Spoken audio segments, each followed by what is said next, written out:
It's 2 a.m. You're lying in bed. Your eyes are open. Your brain will not shut off. You reach for your phone, scroll for a while, put down, stare at the ceiling. You tell yourself something is wrong with you. But the real answer is far stranger than that. Your ancestors lay awake too. Not because something was broken inside them. Because something was working exactly as it should. For most of human history, sleep didn't look like what you do now. One long block, lights off, 8 hours done. That idea is newer than you think. Anthropologist Carol Worthman spent years studying sleep in small-scale societies that still live without electricity. The Jibusi of Papua New Guinea, the Ache of Paraguay, the Balinese. What she found broke the modern assumption completely. People in these communities didn't sleep through the night in one clean stretch. They slept, woke, lay quietly, sometimes talked, sometimes rose briefly, and then slept again. Nobody called it insomnia. Nobody treated it as failure. It was just what sleep was. The deeper the researchers looked, the more this pattern appeared. Historian Roger Kirch spent over 15 years pulling apart old documents, diaries from medieval England, court records from 17th century France, medical texts from the ancient world. He found the same thing buried in thousands of sources. People described something they called first sleep, then a period of waking in the middle of the night, often an hour or more, then something they called second sleep. The language was so ordinary, so matter-of-fact, that it clearly wasn't considered unusual at all. It was how nights worked. Not a disorder, not a deficiency, just the structure of the dark. So what are people actually doing during that gap between first and second sleep? Mostly small things, quiet things. Some prayed, some had sex, some got up briefly to tend to a fire or check on animals. Some lay still and let their thoughts move slowly, the way thoughts move when there is no urgency attached to them. Kirch found references in old medical texts recommending this waking hour for reflection, for conversation between spouses, for peaceful thinking. Not because waking was a problem to solve, because it was simply a natural stretch of the night, and there were things you could do with it that the busy hours of the day did not allow. Here is where it gets stranger. This pattern is not only a historical artifact, it may be biological. Psychiatrist Thomas Ware at the National Institute of Mental Health ran an experiment in the early 1990s that almost nobody outside sleep science has heard of. He took 15 healthy subjects and removed artificial light from their evenings entirely. Extended darkness up to 14 hours a night for 4 weeks straight. Within the first week, their sleep began to change. Within a month, something that looked unmistakably like the old pattern emerged on its own.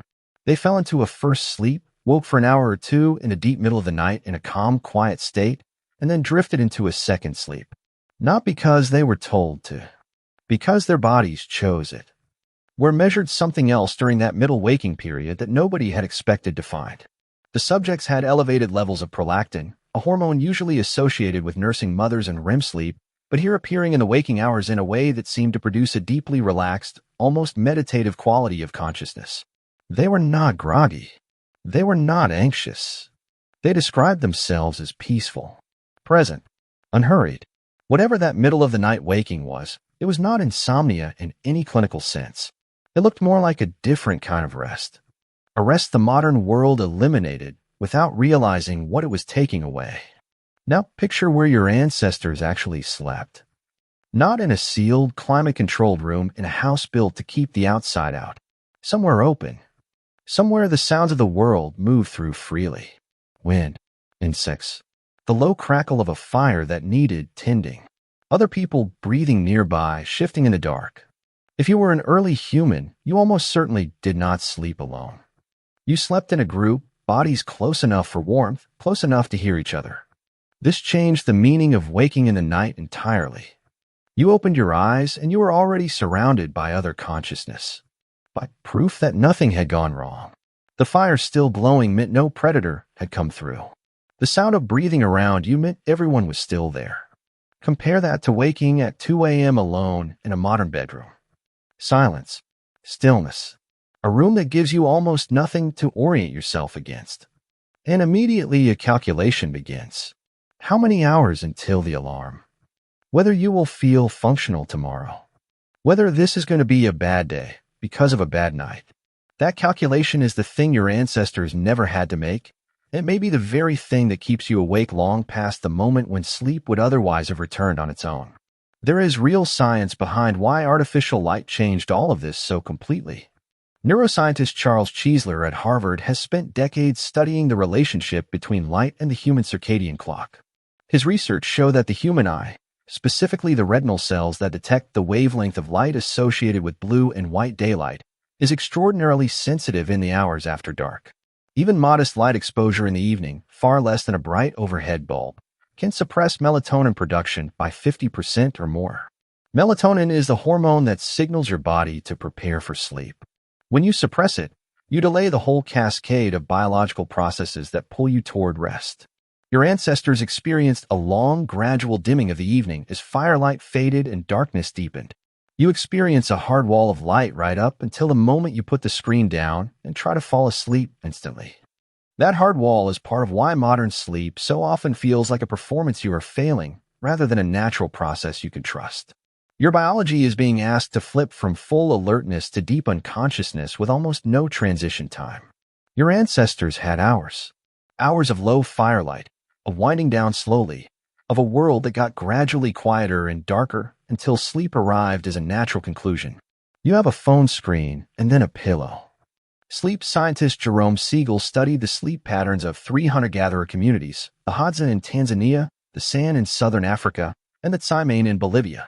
These groups, living without electricity or clocks or structured schedules, did not sleep dramatically more than the average person in an industrialized country.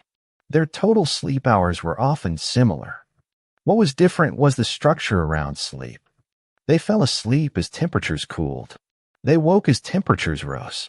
Their sleep tracked environmental cues rather than a time on a wall. And critically, they showed almost none of the hyperarousal around sleep that characterizes insomnia in modern populations. They did not report lying awake dreading the consequences of lying awake. The dread simply was not there. That distinction matters more than almost anything else when you try to understand why modern people struggle with sleep the way they do. Insomnia, in the clinical sense, is frequently not an inability to sleep. It is an anxiety that wraps itself around the ordinary fact of wakefulness and makes that wakefulness feel dangerous. The racing thought of "I need to be asleep right now" is itself the thing that makes sleep impossible. Strip away that dread, and the waking period becomes almost neutral. Quiet. The Wayware's subjects in the dark described it. Present and unhurried. Why would human sleep evolve to surface in the middle of the night at all? One plausible answer points to safety. A species that maintains a shallow layer of potential wakefulness across the night, occasionally surfacing long enough to check for smoke, for sounds that do not belong, for predators near the edge of camp, and then dropping back under, is a species better protected than one that falls into 8 hours of deep unconsciousness and stays there. The middle of the night waking might not be a glitch in the system. It might be a feature. One that your environment no longer requires, but that your body has not stopped running. Think about what your ancestors were actually defending against in those hours. Not a to-do list. Not a performance review. They were listening for real things. Movement at the edge of the fire's light. A child who had moved away from the group. A change in the wind that brought the wrong smell. When something actually needed attention, they dealt with it. When nothing did, they lay back down and the quiet absorbed them again. The night asked something of them and they answered it, and then the night released them. Now think about what the night asks of you. It asks you to lie still and not think about anything. It asks you to produce unconsciousness on demand, alone in silence, and to do so for exactly the right number of hours, or else face measurable consequences the following day. That is an enormous and peculiar demand. And when you fail to meet it, you do not conclude that the demand might be unreasonable. You conclude that something is wrong with you. There is something worth sitting with inside a Kirch's old records. The diaries and court documents describing that first sleep and second sleep did so with complete casualness. A husband and wife waking together near midnight to talk quietly before drifting under again. A servant noting that the household had broken their sleep and gone about small tasks by candlelight. Nobody apologized for it. Nobody felt the need to fix it. The two-part night was not a sign of restlessness or illness or stress. It was the rhythm that everyone shared, the same way breathing in two lungs is simply how breathing works. Nobody writes in their diary about breathing in two lungs. It is not remarkable. It just is. The modern 8-hour sleep ideal is, in a very specific historical sense, an invention. It emerged with industrialization, with factory schedules, with a need for workers to show up at a fixed hour and stay awake for a fixed duration. Before artificial light made the night into something that could be colonized and stretched, people organized themselves around what the dark actually offered. And what the dark actually offered was not one long uniform block of unconsciousness. It was something more textured, more porous, a night that had a shape to it, that opened in the middle and closed again before morning. Consider what the modern bedroom actually demands of you as a sleep environment. Silence, total darkness, a specific temperature, 8 uninterrupted hours, all achieved alone, often in a room separate from anyone else in the building. That is an extraordinary list of conditions. Your ancestors needed almost none of them. They slept through ambient noise. They slept through movement and firelight flickering across their eyelids. They slept in groups, with bodies pressed close for warmth, with someone's elbow occasionally in the way, with children moving and murmuring nearby. The modern version of good sleep is, in a very specific sense, a luxury condition invented recently and then installed as the only acceptable baseline. When you fail to meet it, you don't conclude that the standard might be unusual. You conclude that something is wrong with you. There is a word that sleep researchers use for the kind of anxiety that grows around sleeplessness: psychophysiological hyperarousal. It means, in plain terms, that your nervous system has learned to treat the bed as a threatening place rather than a safe one. Your body arrives at bedtime already braced, already scanning for signs that tonight will be another bad night. This is learned. It is not innate. It develops through the specific modern experience of lying awake repeatedly in the same place, surrounded by the same reminders of failure, clocks and silence, and the ceiling you have stared at too many times. Your ancestors couldn't develop this association because their sleeping places weren't fixed locations that accumulated history. The ground was the ground. The fire was the fire. The night was the night. It did not carry the memory of every previous bad night the way your bedroom does. This is part of why sleep researchers who work with insomnia patients sometimes use a counterintuitive treatment called sleep restriction.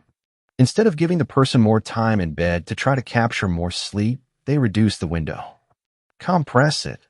Force the biological pressure to build until sleep becomes unavoidable. It sounds harsh, and it is uncomfortable in the short term, but it works for a specific reason.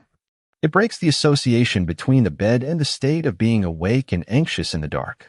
It resets the bed as a place where sleep happens rather than a place where you lie awake measuring yourself against a standard you can't quite reach.